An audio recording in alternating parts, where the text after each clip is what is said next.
shoot them with my Nikon Z6, you know. So, sweet, this is going to be great. But you probably know yourself, there's a 29-minute and 30-second cutout.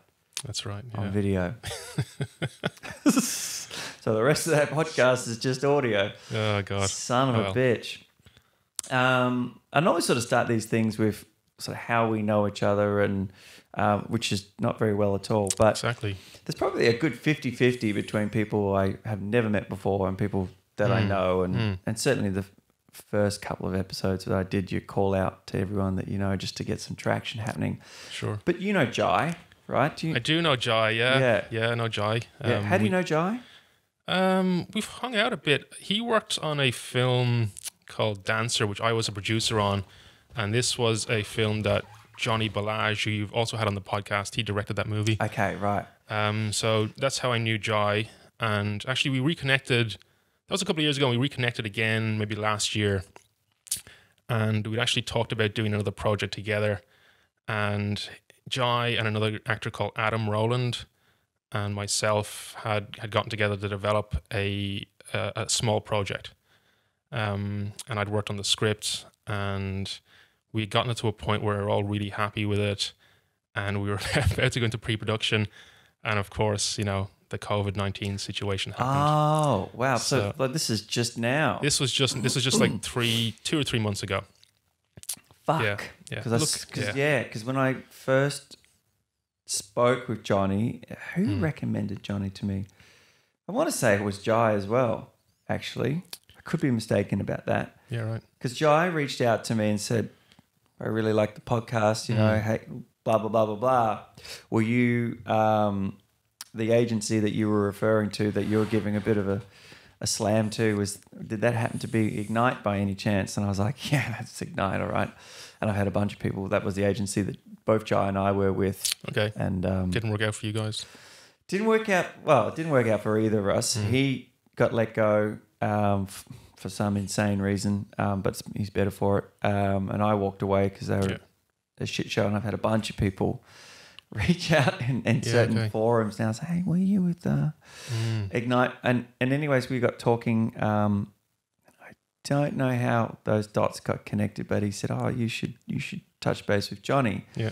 And then I reached out to Johnny, and I knew him. Oh, I had sent through an application for him looking for a writer because I had just written a film, and so he sort of knew me, and then he came on the show, and before that we spoke about one of his upcoming films, and he said, yeah, well, I'd like to talk to you about that later when we get around to the casting side of things. And then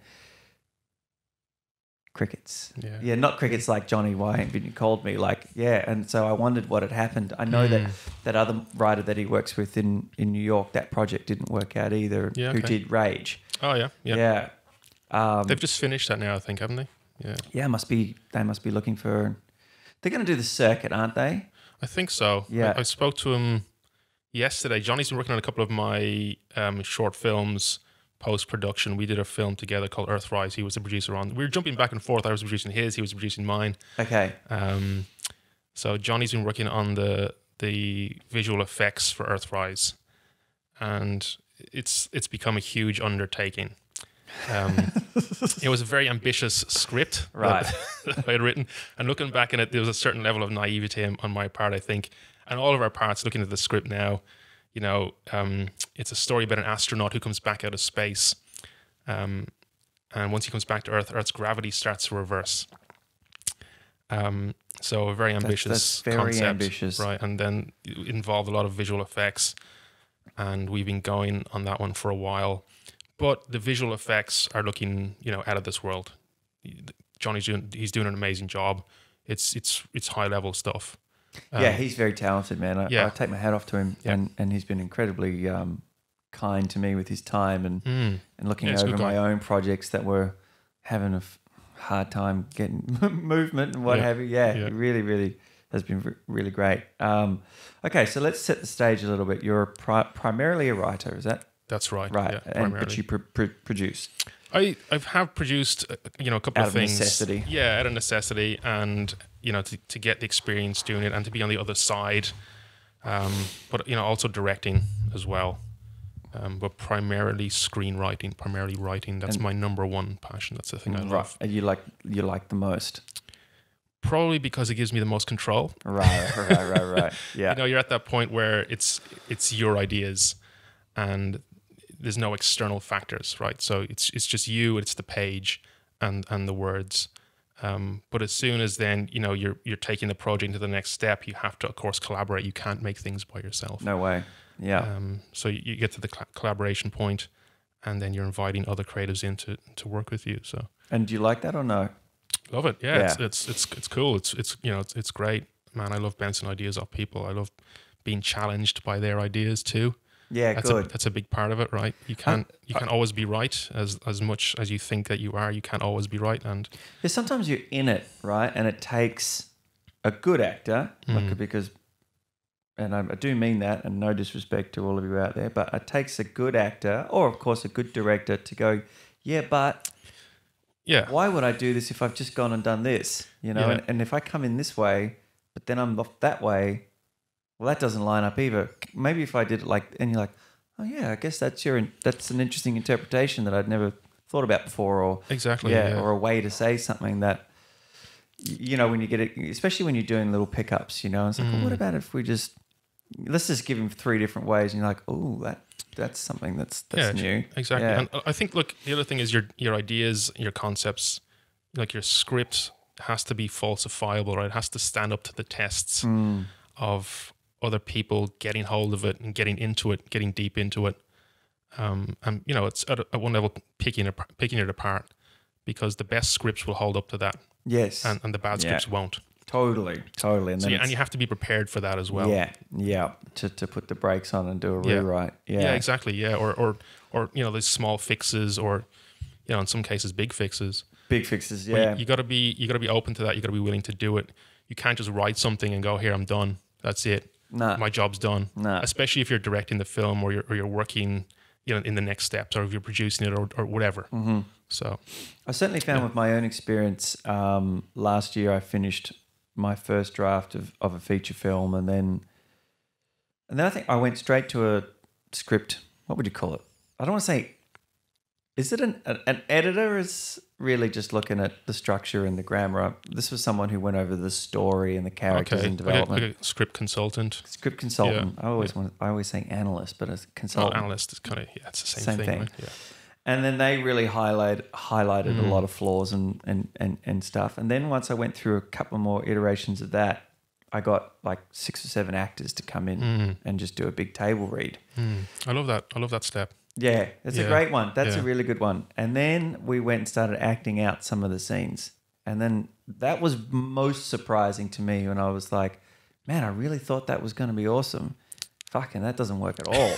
You know, that is not funny. That is fucking cheesy. Yeah. Gone. Right. Know? It's a real good one. Yeah. And you need to find that out early, right?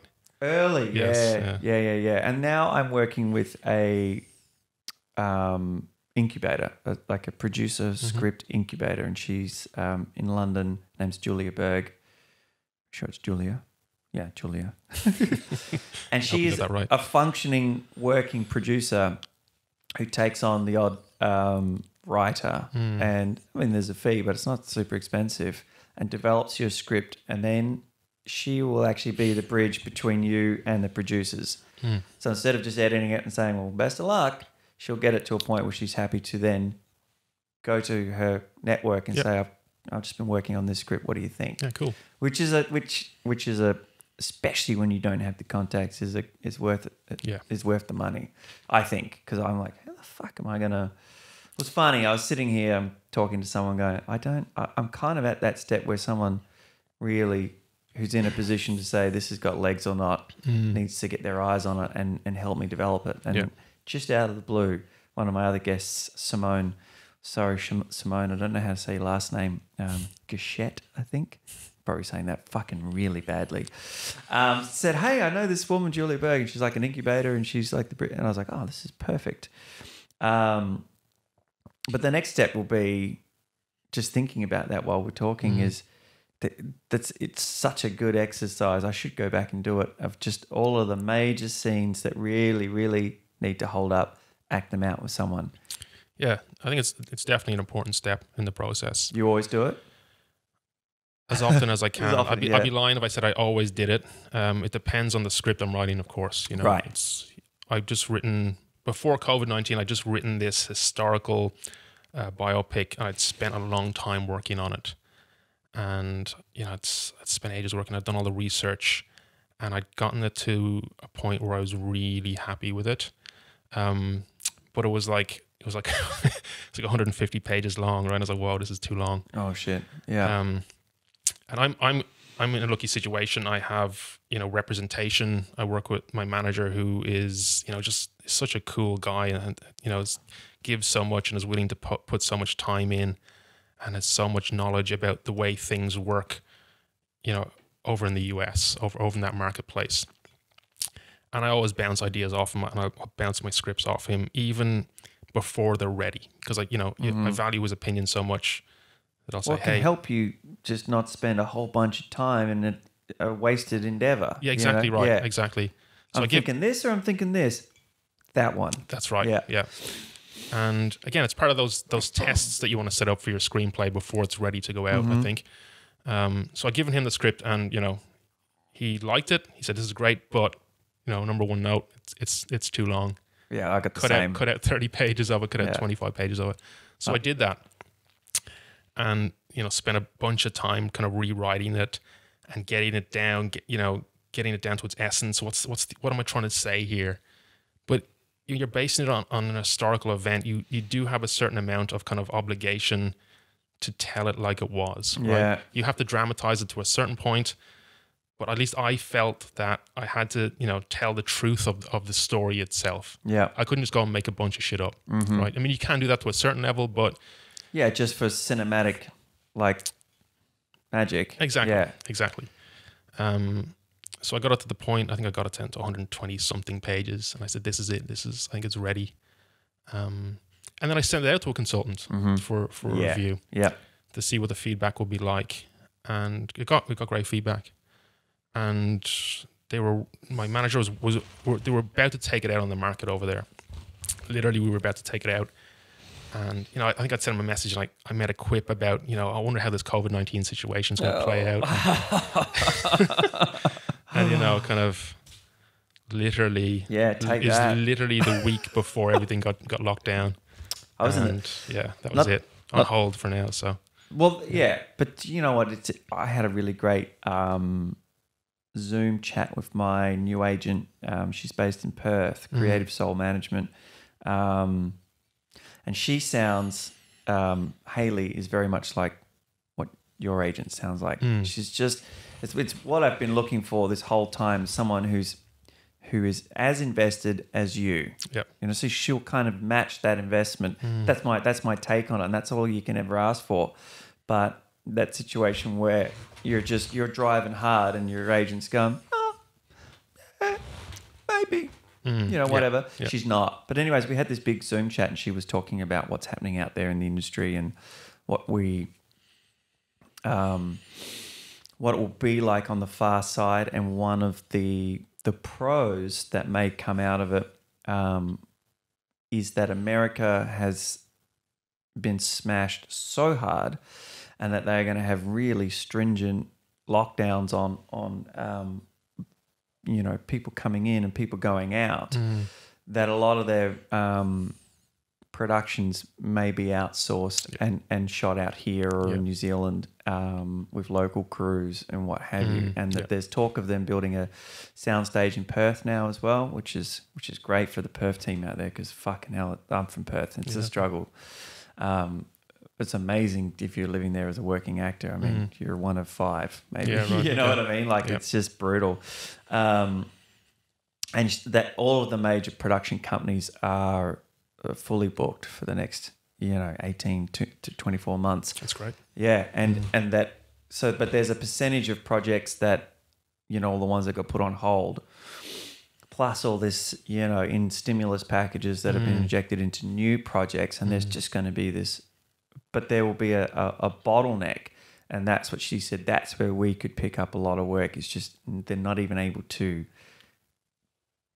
fill that massive void quick enough, so that it will just be like, Australia, New Zealand, probably South Africa will probably pick up. Yeah. You know, South Africa does right. I think Netflix even might have a local.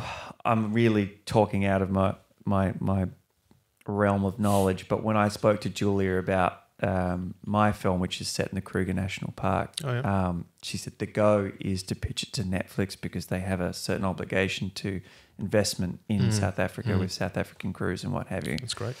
So hopefully that's the case, and then we're all, you know, we come out the other side of this, and maybe we've cracked the back of that thing that's happening in Australia where, you know, the jobs only go to a small few and blah, blah, blah, blah, blah. And everyone's trying to, you know, if we didn't all leave to go to the States and everyone stayed and there was projects coming to us, I could really pump this industry up. And then you might actually be able to watch free to air without wanting to slit your wrists. And I think that's kind of the problem like guys like you and I are facing here, right? There's the brain drain, people going overseas for bigger opportunities, which you can't necessarily get here because, like you said, they're going to a certain small amount of people. And it is a big issue, I think, that, you know, people here want to make films about here, right? And they don't necessarily have to be, you know, in inverted commas, Australian content as such, as we understand it, as kind of that buzzword. 100%. It means what it means. I almost don't want to see that. You know, this what is considered to be Australian looking or sounding. Yeah. I'm not interested. Yeah, exactly. I think filmmakers just want to make films, right? And they want to tell stories about what is kind of interesting to them and what's meaningful to them, whether it be, you know, a focus on, you know, some sort of national identity, whether that be Australian or whatever, or it be something that's kind of broader and more kind of global, and it's a bigger idea. So films like The Proposition. Yeah. I mean, even that there is an Irish element in there, Danny Houston doing a terrible accent, but the film as a whole, it's like you could watch that anywhere and you wouldn't, without it saying, you know, this is Australia, the late 1800s or whatever, you'd be like, I don't feel like you could place that as an Australian film. It's just got this, it's just a great film that's not anything in particular. And that's what's important, right? That it's a great story, it's a great film. 100%. It's funny, the last two films I have shot, I've used the same actor, a guy called Michael Shanahan as the lead in both. He's a great actor, so talented. And I like working with him. He gets so invested in not just his role, but making the film great. And I think that's a rare quality. Sometimes actors, and no disrespect to, you know, the general actor, but sometimes actors show up and say their lines and go home, and that's their job. Yeah, that sucks. But Mick is not that guy. Mick is the guy who needs to get it perfect. He needs to get it right, no matter what it takes, no matter how many takes, as such. And in these, you know, in both of these films I shot with him, funnily enough, the issue came up. You know, people had made comments about his accent. He's got an Australian accent, you know, and if you're marketing this film overseas or you're marketing it in international film festivals or wherever, you know, are we going to get Mick to neutralize his accent, to bring it down a little bit? And I said, well, no. Why are we doing that? That's a thing of the past, I think. Yeah, exactly. I mean, Extraction is a shining example of that. You've got Chris Hemsworth, Aussie as, and a massive Netflix American-made international film. That's right. There's no, they didn't need to talk about it. They didn't need to justify it with any exposition. Just fucking, he's Australian. Exactly. That's his character. That's who he is. Yeah. And why can't we make those films here or anywhere? You know, why do they have to be specific and kind of well-worn tropes with your characters? Yeah, totally. An even better example of that, and it's such a shame that it got cancelled. I can't believe it. But did you ever watch Counterpart? No, I haven't. Fucking such a good show. Oh, I got to see it. Yeah. J.K. Simmons, 2 seasons on SBS On Demand. Maybe it's not even there anymore. And it's about, it's set in Berlin, but there's like Americans, British, obviously Germans. There's just, and no one is having to explain why they're all there. Yep. There's 5 different accents, and it's about 2 parallel worlds, and everyone has a counterpart on the other side. Cool. And the doorway is a secret government doorway that they kind of stumbled upon. What a great concept. Oh, it's so good. And he, you know, J.K. Simmons is like an accountant and then an assassin. And then they meet and then they have to work together. It's like, awesome. Fuck, it's unreal. And they cancelled it because they felt that the Stars Network or something was wanting to appeal to a more female audience, and this had more male viewers, so they fucking just chopped it. And my partner and I loved that show. Yeah. So it was a real shame, but we both were sitting there watching that going, this is great. This opens the doors like big time for just not everything having to be like, if you want to run this diversity thing, well then fucking run it all the way. You know what I mean? Be diverse then, you know? Yeah, that's a good point. You know, there's so many different kinds of people out there. There's an audience or a market for so many different types of stories. And, you know, that case sounds like it's almost the business side of the industry snubbing the artistic merits of a show, or, you know, and that's... Which is a constant. It is, unfortunately, yeah. Have you watched Hollywood? No. You really, really like that, actually. Will I? I think so. It's at first glance, I thought it was going to be a bit glossy and a bit much, but it's actually not. Anyways, it's based on real characters in the 40s, early 50s in Hollywood, and like a first black female lead in a film, and the shit that they went through to get her into that spot, and the people who took you know, an incredible amount of courage, like against death threats and the whole bit, to tell everyone to fuck off. I mean, this film was a smash. Amazing. Yeah, it's a really, really good show. So tell me about your most recent news. Let's move on to that. Okay. Because this is really, really great. Let's chat about this. It's so awesome to see something like this happening within our purview, you know? So I have just made a deal to adapt to the screen a set of books, true crime Australian books, written in the early 2010s.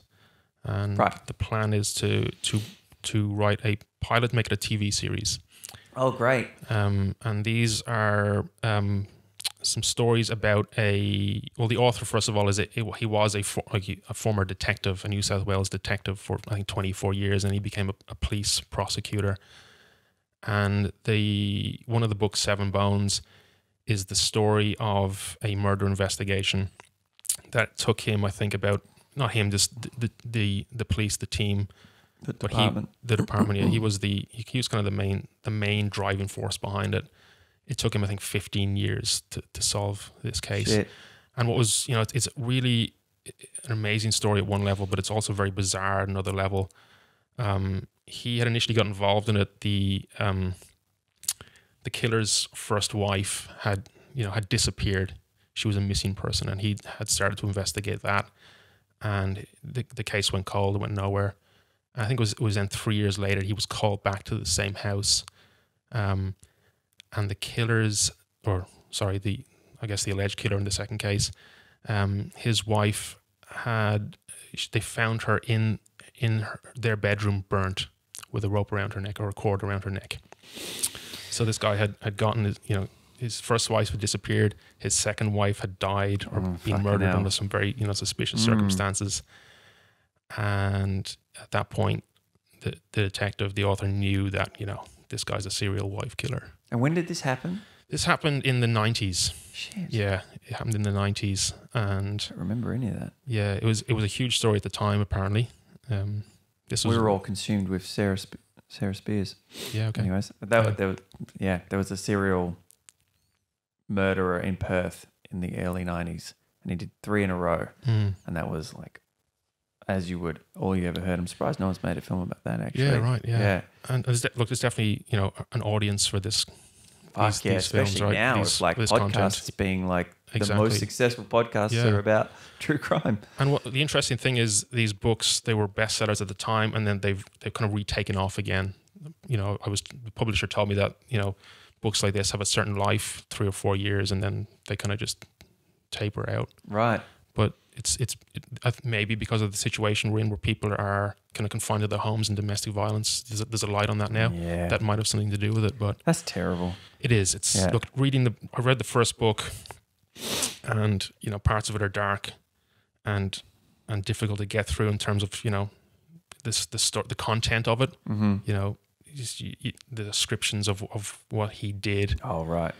Some of it's pretty heavy, but at the same time, there's always those moments of levity in the book with the Aussie humor as well, and you need that in a story that's dark, right? You do, and I think it's a real look. It's my kind of TV to watch. I think it's a real testament to the courage of a writer and the team that sprinkle that through something.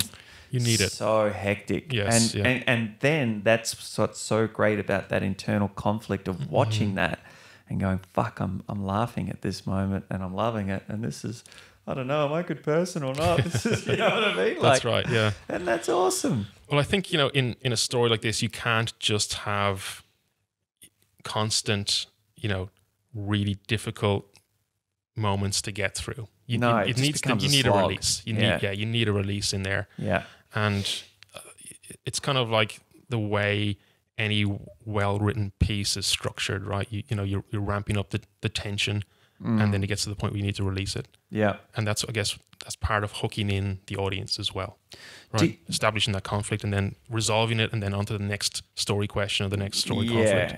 Yeah. From a writer's perspective, how do you feel about that classic, what you just said, like, some people will say there needs to be conflict in every scene. Everything needs to be challenged. Everything needs to be questioned. And I feel like I know that there is a cognitive function of watching a narrative that is different to watching real life. Like if you have conflict in every scene in your real life, you're going to have fucking depression. Yeah. Yeah, exactly. Yeah. But if you're watching a story that has no conflict, it's boring. But when I was writing recently, one of the big notes that came back was like, your lead's a yes man. And that ain't going to fly. And I was like, I don't want him to challenge every fucking thing that comes across his table, you know? Yeah. Because I guess that then becomes kind of a little bit of a cliche as well, right? Where you just have Exactly. Yeah, you have a character that's constantly, seeking out conflict. And it's a soap opera thing where it's like, I pull them apart, I put them back together. I pull them apart, put them back together. It's like, well, fuck. Maybe I just like them to stay together.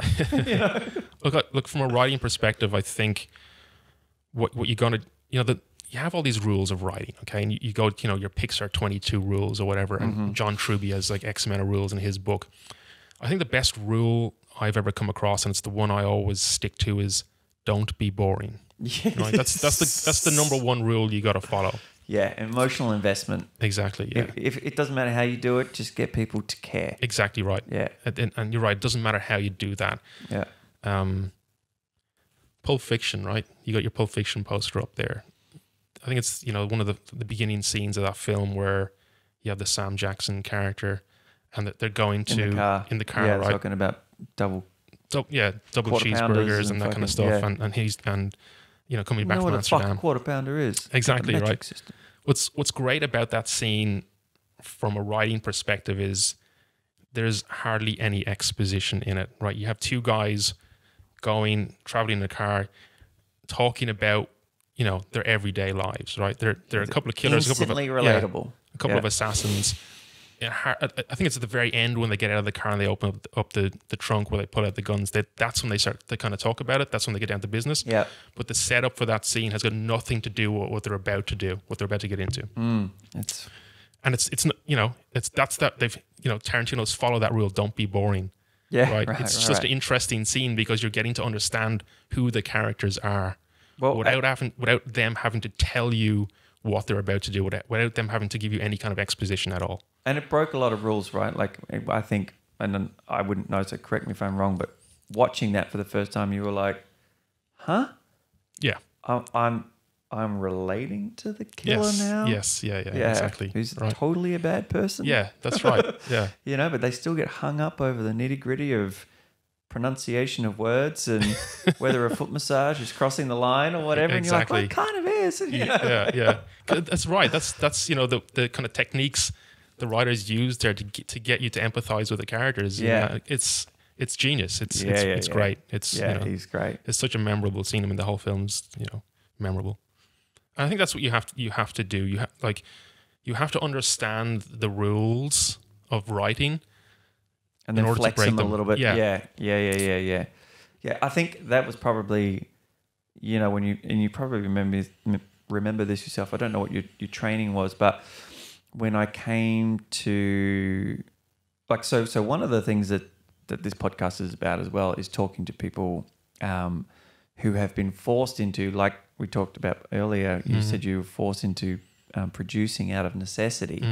Is other roles out of necessity in Australia, really, in the climate here. And one of those for me was, other than a podcast and learning how to fucking edit sound and what have you, was to learn, I'm going to have to write something if I'm going to have something to put myself in, because it's fucking hard graft. Like at that point, I hadn't had an audition in 3 years for anything of any substance, nothing dramatic ever. It was all commercials and student films. I was like, fucking hell.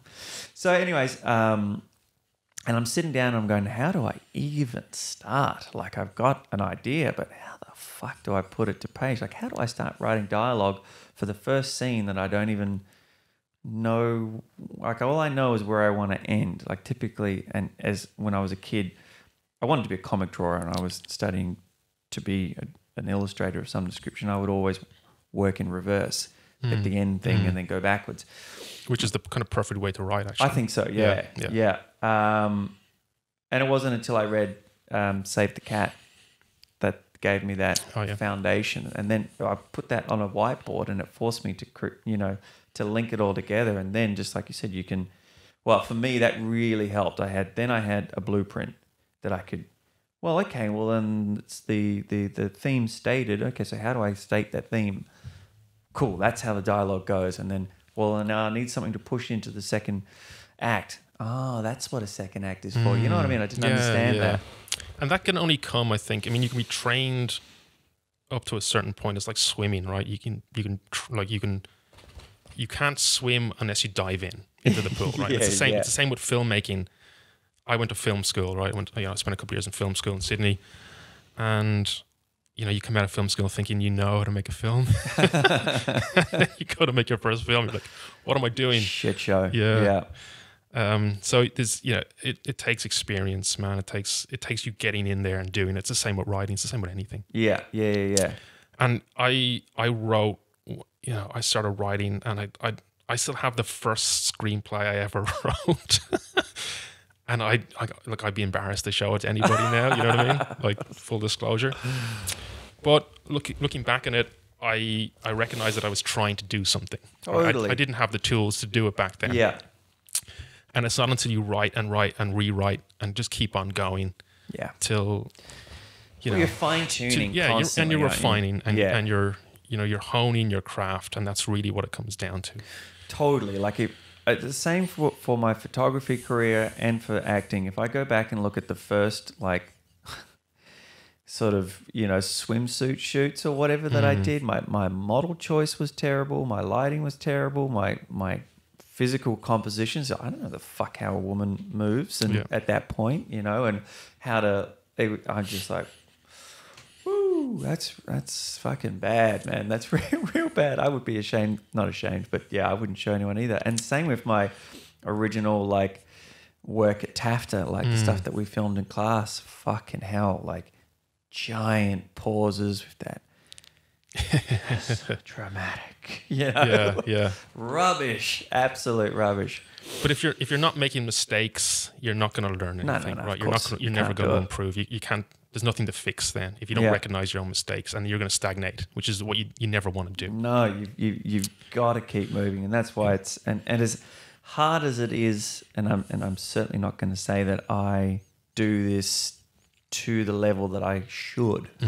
But you really do need to be doing it all the time, and if that means you set up some lights in your back room when you got a free moment, and you knock out a scene each week or an accent each week, really, really you should. Because I exercise 4 or 5 times a week. Why can't I do it for this other thing? Yeah. But I do have this little sort of process of priorities that I do when I'm at home, and it only ever comes down when I'm managing time or fatigue, and it's like, well, what have I done today so far? And if like exercise is super, super important, I kind of feel like if I'm not on top of that, then I'm not on top of everything else, and sleep, and in that is a mandatory time, whatever, with my family. And then there's this little pocket of room elsewhere. And if it's not going to be working on a scene, then it's got to be writing. And then if it's not writing, then it's got to be networking of some description. If it's not going to be any of them, then it's going to be guitar. It has to be something creative. And it's whatever I can get over the line of motivation for, you know. That's a really good point. Like, I think you need to manage, like, time is obviously, like, it's obviously a huge important part of the creative process, and managing time and being able to, or being lucky enough to have the opportunity to step out of, you know, everyday life and put a block of time aside and sit down. And even if you don't feel like it, just do it. You just got to do it, man. You probably, maybe, do you listen to Joe Rogan's podcast? I do, yeah. Did you hear the Navy SEAL turned writer that was on there the other day? No. Really fascinating podcast. Yeah, okay. I would highly recommend listening to it. Because I just find this so fascinating. He's a young fella, loved, like your Michael Crichtons and all of them, loved all that military, spy, thriller type stuff. And he said, I want to be a writer, but I want to write about the military. So I'm going to join the military. Wow. Yeah. And he was a Navy SEAL for 20 years. And he never trained as a writer in that time. He just collected stories and read more books. And he's come out the other end of it. Well, all right, I'm ready to be a writer now. I've been to war 7 times, nearly died, and now he's a very successful writer. And that was his plan from the fucking get-go. Wow. But he said, you know, in no other profession do you ever use the words block. Right? There's no such thing as, I've just got doctor's block today. I can't go to work, you know. I can't operate on you today. Sorry, right, I've just got truck driver's block. You know, it's this nonsense thing that writers throw out there because they're afraid to hit the page. He's like, it's a job. You just fucking write. That's right, yeah. Yeah. And look, on block, it's, I don't know, if it's a writer's thing or a specific project thing. There's scripts I've written where I have almost, you know, resented I've written something, I put it down for the day or a couple of days, and I've almost resented going back to it because there's a certain fear in having a blank page, right? Right. But in that situation, I'll go to a different screenplay and I'll work on a different one. Yeah, okay. Because I'm still writing something at least. And it's like you said before, where you know, if no matter what it is, if it's your networking or your guitar playing or whatever, like being creative, it's a muscle. Yeah. It's like anything. Yeah. Right? It's like going to the gym. You're not going to get good at it unless you do repetitions. Totally. I mean, I've even noticed just from going from writing the first and going through all of that, you know, probably took me 6 months to get the first draft out, and now I'm almost 2 years into from when the first idea, and the script nothing's happened on the script for 6 months. I'm waiting on a. Sorry, Anthony, I don't mean to say waiting on it. If you have listened to this, I'm just, you know, whenever it comes, a pitch deck. Okay. So that we did all these visuals for it and all that kind of stuff. But in that meantime, I started writing a second feature film, and just like that fucking ease of going straight into it, having now a little bit of a blueprint myself as how I might work, and like, okay, sweet, what's my 15 beats? Boom, boom, boom, boom, boom. There's, you know, instead of, I've got to go and read this book, and now I've got to go and read this book. And so much quicker. And that makes, because I want to say hate is a strong word, but sitting there like this, typing away, I don't enjoy. Okay. At all.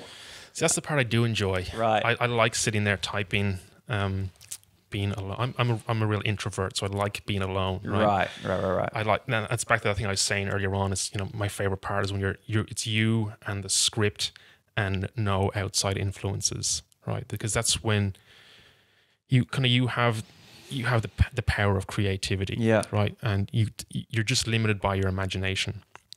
And I guess what you don't want to, you know, it's important that you realize the end goal and the end product, and it has to be a marketable story, right? But in that, you don't want to limit yourself, I guess, to thinking in those strict terms of what's the budget going to be for this, or just that kind of thing. I think you're better to do, and I did the same thing as you, is just to, you know, your vomit draft. Yeah. Just to get the fucking idea out. Yeah. No one's going to have a look at that first one. Then go back, tune that up a little bit, and then go, okay, cool, yeah, this has got legs or it doesn't. And while you're, like you say, like while you're, everything's clocking over and turning, other stuff is coming up too, right? That you're fucking squirreling away for the next thing. Yeah, for sure. And it's Justin and Dix, who was on here last week for this coming week's episode, we were talking about this, and he's written hundreds of scripts. Yeah. A lot. I want to say hundreds, but lots. I could be totally making some shit up there, but he's been writing for 30 years. And he said it, and it was something that I was practicing myself because I don't like sitting down and writing for ages. It's like, just do 2 pages a day. Yeah, look, in 6 days you've got 120 pages. Exactly. Yeah. You have to be able to pace yourself as well. Even if you're writing every day, you know, set yourself an achievable goal, 2-3 pages a day. I think once you start to push yourself beyond, you know, what you're actually able to achieve, that's when this idea of block might come in. It's really a fear. It's a fear of, you know, I can't think of any ideas right now, therefore, you know, I'm blocked.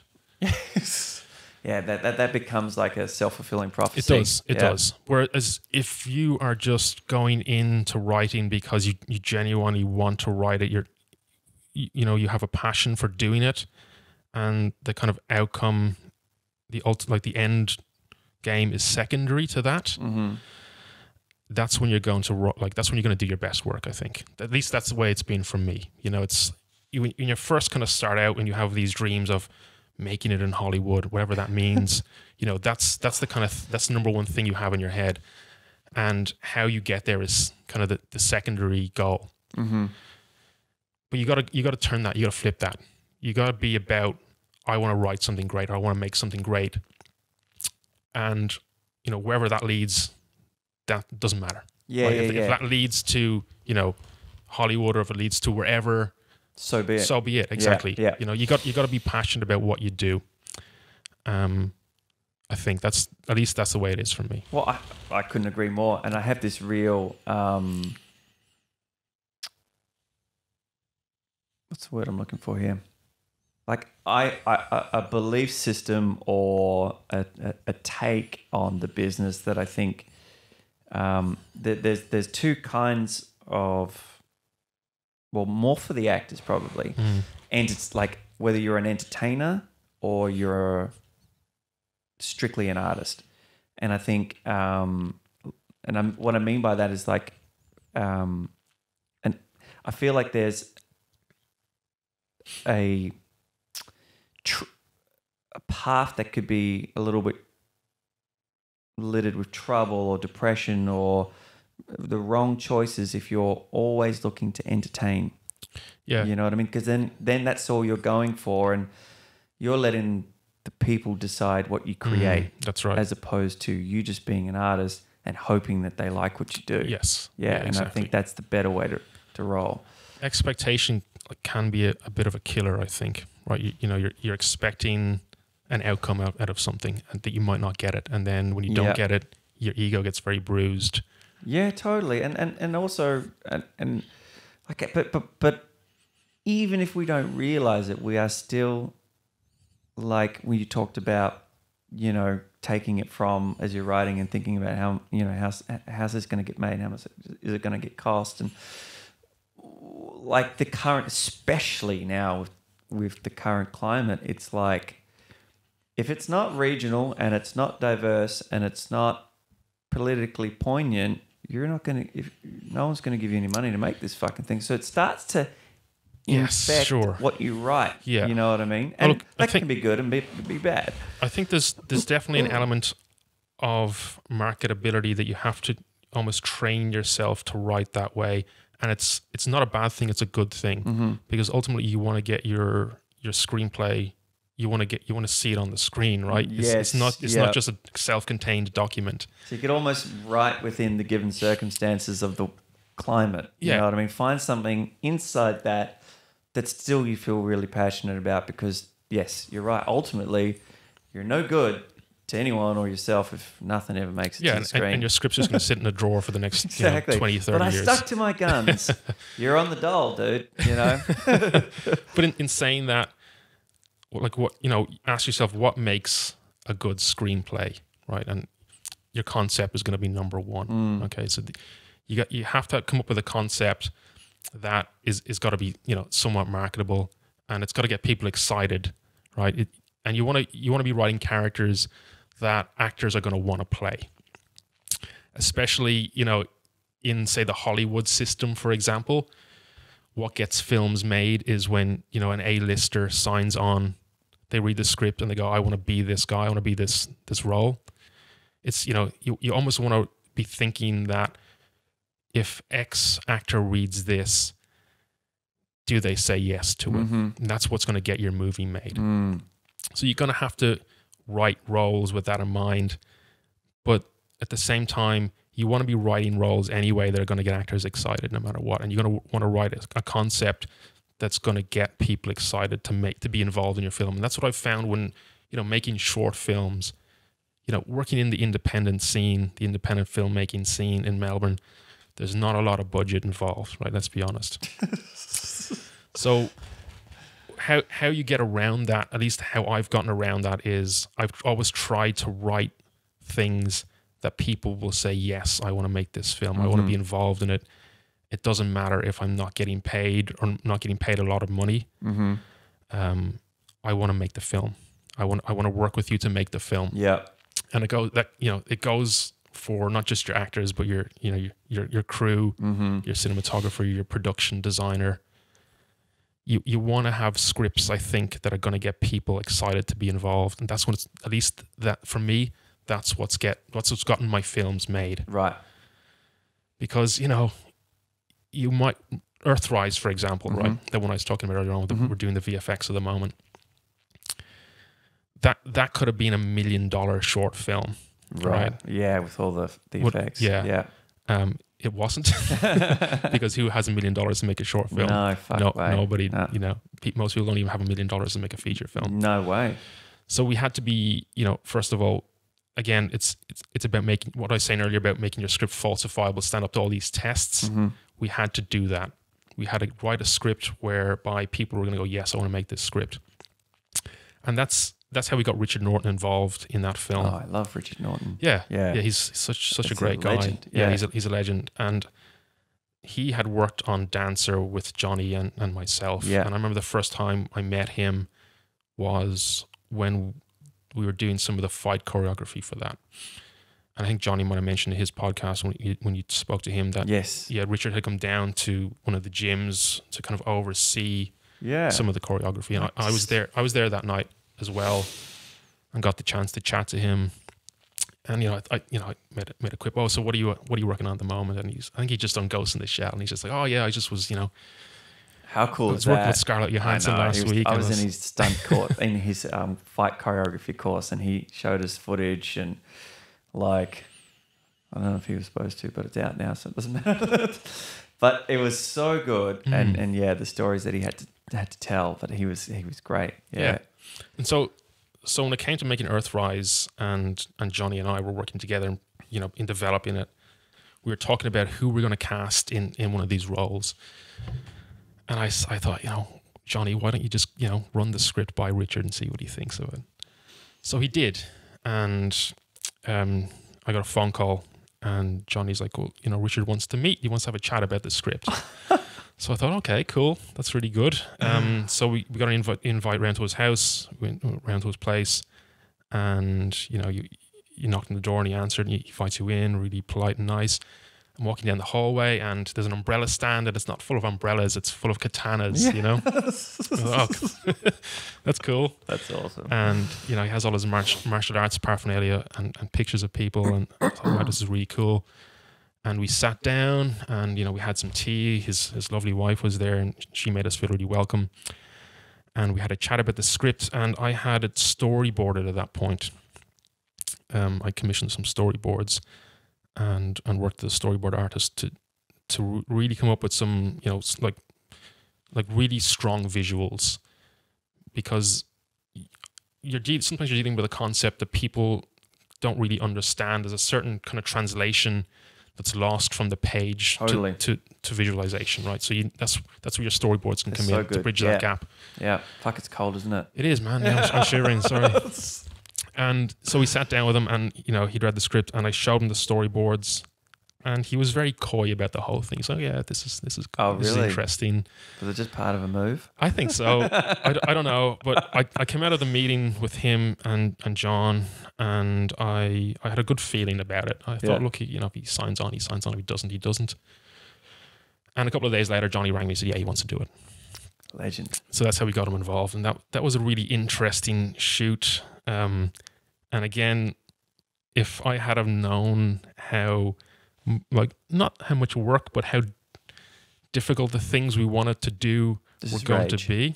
No, this is Earthrise. Oh, so he was in that as well. He was in Earthrise. Yeah. Sorry, for a second there, I thought we were talking. No, sorry, I missed. No, I got you, because I know that I'm thinking about my conversation with. Yeah, he did Rage separately. Yeah. Right. Yeah. But if I had known, I think, what it was going to take to get Earthrise shot, and some of the shit that we had to go through to do it, I'm glad I didn't know that up front, because I probably never would have made it. Really? Give me an example. Oh man, I'll give you a couple of. I'll throw out a couple of examples of things that went wrong on the shoot, without getting into too much detail. And then they're little things, but one of Richard's scenes, for example, was in an alleyway at night. We found this really cool location down in Richmond next to the train tracks, in this really cool alleyway, and Michael Shannon's character has kind of just discovered that this, and kind of spoilers here for the film, by the way, but it's just a small one. Michael Shannon's character just discovered in the scene that this reverse gravity had something to do with him. I won't go into the details of it in the story. And at that point, Richard's character kind of shows up, and they have a confrontation. And we shot it at night, and there's anti-gravity in the scene, so we'd gotten in some really cool stunt guys to rig up one of the stunt actors and had him flying through the air and this kind of stuff on a wire. Yeah, wow. And we had scheduled it for one night, right? It took us 3 nights to shoot that scene. And not only that, it's Melbourne in winter, and the weather is so unpredictable. And we'd flown Richard down from Brisbane to do his part of the scene, and he's kind of under time pressure. He was working on something else, so he was in the back half of the scene, but we had to shoot that part of the scene first to wrap him early. Okay. So we shot his part of the scene. It had rained, but it had stopped raining. We shot his part of the scene, and then when we went to shoot the first half of the scene, it had rained again. So the continuity was completely out. Oh, fuck. So that was one of the issues that we had, and we had to reshoot it, and kind of be clever about making it look like it had stopped raining halfway through the scene, and it took us 3 nights to get that right. So there goes your budget. There goes the budget. Oh, it was way out. It was budgeted for one night, and it took us 3 nights. So that's a lot. Do the math, especially with a big setup, with the stunt guys and everything, with the rig as well. So. We had some really cool Zeiss lenses that got dropped on set. Oh no! Right in front of the guy who had hired us the lenses as well. So that was an insurance claim. Not cheap. That was an insurance claim that took a long time to get resolved. We had a Tesla Model X that somehow got damaged. I don't know how that happened. So that was another insurance claim that took a long time to get resolved. But yeah, they really go through it, don't they? Oh, look, the number one thing is when you're shooting a short, even if you're shooting a guerrilla, get yourself insurance, man. It's gotta have it. It's so invaluable. Yeah, that's the number one takeaway from that. I'd never shoot anything, no matter how small, without being insured. Yeah, because you just don't know what's going to happen. Yeah, no, it's worth it. You gotta do it. Yeah, all of that stuff. If you think, it's just one day and it's just fun. You just never know what's going to happen. Yeah, because unless you're shooting, even if you're just shooting on an iPhone, there's $1,100 if it fucking goes down. If it's not yours, you know what I mean? Yeah. You're going to have to pay for that. Yeah. So... Yeah, and if you're shooting Super Gorilla because you haven't got any money, you sure as shit can't afford to break anything. Exactly. But I guess like the important thing is we got that film shot in the end. You know, we got it shot in the end. I can't wait to see it, man. That'll be pretty awesome. I'm so excited. It's getting closer. Talking to Johnny the other day, and he's rendering out one of the VFX sequences. 18 days to render out the sequence, so that's why it's taking so long. It's just you work on something for so long, and you want the best quality, not just for yourself, because you got to show it to an audience as well. And audiences they're so sophisticated, and they are so used to getting great content that you don't want to get lost in that, right? Yeah. You want to make something that's going to stand out, that's going to stand the test of time, that 10 years from now you can look back on and be proud of it. Yeah. And go, yeah, I did that, or we did that as a team. We worked on that. And also, someone said this the other day, and I thought this was really valuable. Should be valuable for any artist, but it certainly is for me. And it was a high-profile person. I cannot fucking remember who it was. It might have been Dax Shepard, but they were talking about the thing that you're on now. Like, it's not. That thing is not the thing that is going to do it for you. It's the doors that thing is going to open for you. Exactly. So even if it's this constant, hopefully it's a constant step to in that right direction. Yeah. And that's what will make people want to work with you as well. It's based on the work that you've done in the past, right? Because there's a certain amount of inductive reasoning in the film industry, justifiably so. Is you're kind of only good as your last project. Yeah. Right? Certainly, like for me, like a big shift was playing Ned Kelly. Oh yeah. In Stringy Bark. And even though the film, it's hard, right? It's a really tiny, unknown, independent film, and I think it got as much coverage as it could without making it into a major film festival. But personally, like, it opened the door to a much better agent, and then that opened the door to an even better agent again. Exactly, yeah. And I've got this great little piece of work that people like Johnny and what have you are looking at and going, yeah, cool. That's someone that that we might talk to later, but that I didn't have before. So the point of that story is, as a part of you that goes, oh man, I really, it should be on Netflix, or it should have been at MIF and whatever, and then you're like, but actually, like, I'm getting all of this great stuff that's come from it. Forced me to learn an Irish accent, which was how'd you go with that? So said from the Irish people in the film, I did quite well. It's a hard accent to get, I think. You look at people try to do the Irish accent. It's like trying to do an Australian accent, man. It's not easy, The Aussie accent's really, really hard. In the history of cinema, I feel like I could only name 2 actors, on a higher level who have really nailed it. Robert Downey Jr. being one of them. Oh yeah. But for me, the Irish accent, I always found Northern to be really easy. And when I was 20, I was living with a bunch of Northern Irish people in Scotland, and I was in it with them. And for whatever reason, that sound. And so then when I started to learn, I actually thought that Ned Kelly was originally from Southern Ireland, but apparently he's not. His family's from I didn't know that. In the north somewhere. But there's a whole big clusterfuck of different dialects in there. I think his dad's from the south, maybe his mum's from the north, I forget. I should know that, but I've forgotten. And all these uncles are from like all over the place. Anyways, and then there's always this conjecture as to whether or not he even had an Irish accent.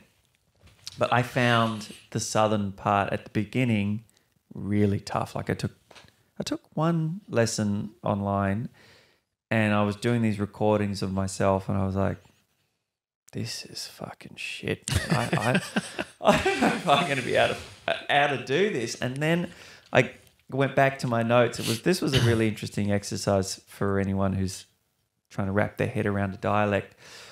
I don't know what it's called. I should know the name of it, but there was different like, you know, when you see that I don't know if you've ever looked at like when they phonetically or whatever it is try and spell the sound of a word with these different symbols, and then match it to maybe a word that you might say in your dialect and what have you. It was that really opened the door for me. And then it was a sentence in each of those different areas that I used as a warm-up. And since then it's sort of tweaked and now I get it somewhat. I could definitely use some polishing, but I won't ask you to give me a rendition. I'm not going to. It does take a little bit of a warm-up, and the more I listen to actors who are really great at it, in the beginning they would find a sentence that would just dial them in. Yeah. Like Bradley Cooper, even though it's his, you know, when he was talking about, what is it? Star is Born. He would use a sentence that Sam Elliott had said somewhere, and he would just say that sentence over and over, and that would give him his cadence, it would give him his pitch and register and the whole bit. One more thing before we wrap up, before we both turn to fucking popsicles. Yeah, it's cold. Can't have that fucking heater on because it's ruin your sound. I'm gonna have a hum through my whole thing. So this project so you've got one with Johnny that was gonna go, and COVID. That wasn't with Johnny. That was a script I'd written separately. It was just my own spec. But what was the one that you were working on with Johnny before this all went down too? Well, that was Earthrise, and then I was working on one with Jai and Adam. That's the one that went down. Okay. Yeah, that's the one that didn't go anywhere because we had to Jai put it on did hold. mention something that he was percolating away on something of someone. Tell me what that one is. That was a short film called The Burning. The Burning. Which was kind of this idea that I'd had. Like strangely enough, it came about kind of the start of the year, late last year, about kind of, you know, the end of the world, and then we had the bushfire crisis, right? And it was strange, just kind of strange synergy between the two, right? With the burning being the world being kind of destroyed through fire, and strangely enough, then we had the bushfire crisis. You know, it was crazy, that whole situation. So that was weird timing because, you know, it was a very kind of similar thing about what was happening. Bad timing or good? Oh, look, you know, I don't know. Because you remember after like 9/11, there was like all these scenes chopped out of films that involved crashing buildings, Spider-Man, and what was that? Collateral with Arnold. Yeah. I think just was the fact that the concept was similar to what was going on in real life. You know, that's what I mean by timing. And then with COVID-19, it just knocked the whole thing on the head. We were just about to go into pre-production with it. So we'll see what happens after this situation kind of clears up. Which will you run with first? I'm not sure. I'm not sure, man. To be honest, have you put pen to paper on the TV show yet? Not yet. No. Yeah. So that's just kind of come across my desk. It happened really quickly, and it kind of came out of the blue, where the author had contacted me. And sometimes, you know, these kind of opportunities, they turn into something, and sometimes they don't. Right. And it's one of these things where you kind of have to go with your gut sometimes on it. And Peter, the author, had contacted me about it, said, "Am I interested?" And I said, "Yeah, of course I'm interested." And then I'd researched the story, and the more I researched, the more I read about it, the more I spoke to him, the more excited I got about it. And then he reached you out of the blue? I think, we had some mutual friends, and I think that's how he'd heard about me. And, you know, it gets to the point where you have to kind of get down to, like, you have to get into business, and you have to kind of sign contracts.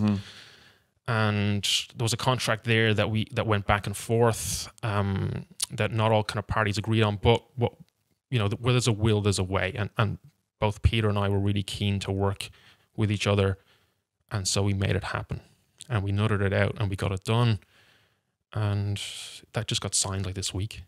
So that's Thursday. Fucking exciting, man. Thursday, I think we signed. Wow, it. Yeah. I saw your post, and I was like, "That's so good to see." Yeah, and I can't wait to talk to you about it. Yeah. That's fucking awesome. Yeah, I'll jump back on maybe a few months or 6 months down the line and see where we're at with everything. Yeah, absolutely. And as I always say to guests who have projects coming up, yes, I will make myself free to audition or, just go straight past that and be in the film. It's no problem. Absolutely. No worries. This is such a self-serving podcast to see if I can get cast in something, see if I can, boost my marketing. profile somehow. Listen, man, I really appreciate you coming on. And, dude, thanks for having me. It's been a pleasure. Yeah, freezing your ass off it's actually a lot warmer outside than it is in here. I think it's supposed to be like 17, 18 today. Yeah, right, okay. This house just fucking bakes in the summer and freezes in the winter. Yeah. No, I really appreciate it, and I really, I do mean I'd love to see you come back on and talk about that. And I hope that gets out the gate really sooner than I hope that there isn't some bullshit re-emergence where they lock us down again for. I hope not. It'd be fucked. I hope not. Things are looking good. Let us all get it and whatever. We'll just, what is it? Herd immunity? Yeah. Yeah. Cool, right. man. Yeah, thanks you. Buddy. Cheers. All right.